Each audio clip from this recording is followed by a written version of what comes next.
You can advance only by being larger than your present place, and no man is larger than his present place who leaves undone any of the work pertaining to that place. The world is advanced only by those who more than fill their present places. If no man quite filled his present place, you can see that there must be a going backward in everything. Those who do not quite fill their places are dead weight upon society, government, commerce, and industry. They must be carried along by others at a great expense. The progress of the world is retarded only by those who do not fill the places they are holding.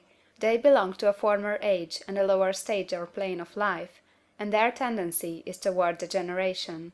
No society could advance if every man was smaller than his place. Social evolution is guided by the law of physical and mental evolution. In the animal world, evolution is caused by excess of life. When an organism has more life than can be expressed in the functions of its own plane, it develops the organs of a higher plane, and a new species is originated. There never would have been new species had there not been organisms which more than fill their places. The law is exactly the same for you. Your getting rich depends upon your applying this principle to your own affairs. Every day is either a successful day or a day of failure, and it is the successful days which get you what you want. If every day is a failure, you can never get rich, while if every day is a success, you cannot fail to get rich. If there is something that may be done today, and you do not do it, you have failed in so far as that thing is concerned, and the consequences may be more disastrous than you can imagine. You cannot foresee the results of even the most trivial act. You do not know the workings of all the forces that have been set moving in your behalf. Much may be depending on your doing some simple act. It may be the very thing which is to open the door of opportunity to very great possibilities. You can never know all the combinations which Supreme Intelligence is making for you in the world of things and of human affairs. Your neglect or failure to do some small thing may cause a long delay in getting what you want. Do, every day, all that can be done that day. There is, however, a limitation or qualification of the above that you must take into account. You are not to overwork, nor to rush blindly into your business in the effort to do the greatest possible number of things in the shortest possible time. You are not to try to do tomorrow's work today, nor to do a week's work in a day. It is really not the number of things you do, but the efficiency of each separate action that counts. Every act is, in itself, either a success or a failure. Every act is, in itself, either effective or inefficient. Every inefficient act is a failure, and if you spend your life in doing inefficient acts, your whole life will be a failure. The more things you do, the worse is for you, if all your acts are inefficient ones. On the other hand, every efficient act is a success in itself, and if every act of your life is an efficient one, your whole life must be a success. The cause of failure is doing too many things in an inefficient manner, and not doing enough things in an efficient manner. You will see that it is a self-evident proposition that if you do not do any inefficient acts, and if you do a sufficient number of efficient acts, you will become rich. If now it is possible for you to make each act an efficient one, you see again that the getting of riches is reduced to an exact science like mathematics. The matter turns, then, on the questions whether you can make each separate act a success in itself, and this you can certainly do. You can make each act a success, because all power is working with you, and all power cannot fail. Power is at your service, and to make each act efficient, you have only to put power into it.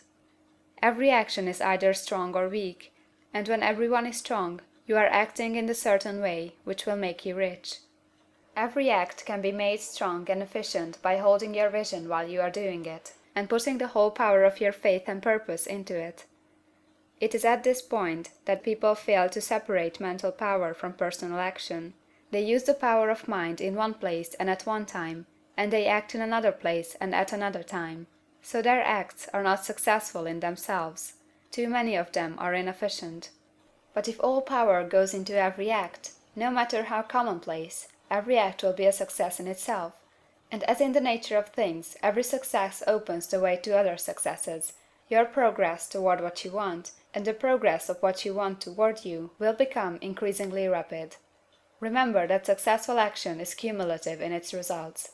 Since the desire for more life is inherent in all things, when a man begins to move toward larger life, more things attach themselves to him, and the influence of his desire is multiplied. Do, every day, all that you can do that day, and do each act in an efficient manner. In saying that you must hold your vision while you are doing each act, however trivial or commonplace, I do not mean to say that it is necessary at all times to see the vision distinctly to all its smallest details. It should be the work of your leisure hours to use your imagination on the details of your vision, and to contemplate them until they are firmly fixed upon memory. If you wish speedy results, spend practically all your spare time in this practice. By continuous contemplation you will get the picture of what you want, even to the smallest details, so firmly fixed upon your mind, and so completely transferred to the mind of formless substance, that in your working hours you need only to mentally refer to the picture to stimulate your faith and purpose, and cause your best effort to be put forth. Contemplate your picture in your leisure hours until your consciousness is so full of that you can grasp it instantly.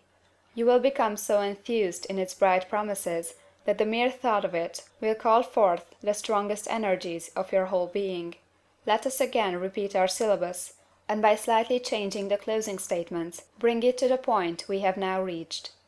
There is a thinking stuff from which all things are made, and which, in its original state, permeates, penetrates, and fills the interspaces of the universe. A thought, in this substance, produces the thing that is imaged by the thought. Man can form things in his thought, and, by impressing his thought upon formless substance, can cause the thing he thinks about to be created. In order to do this, man must pass from the competitive to the creative mind. He must form a clear mental picture of the things he wants, and do, with faith and purpose, all that can be done each day, doing each separate thing in an efficient manner.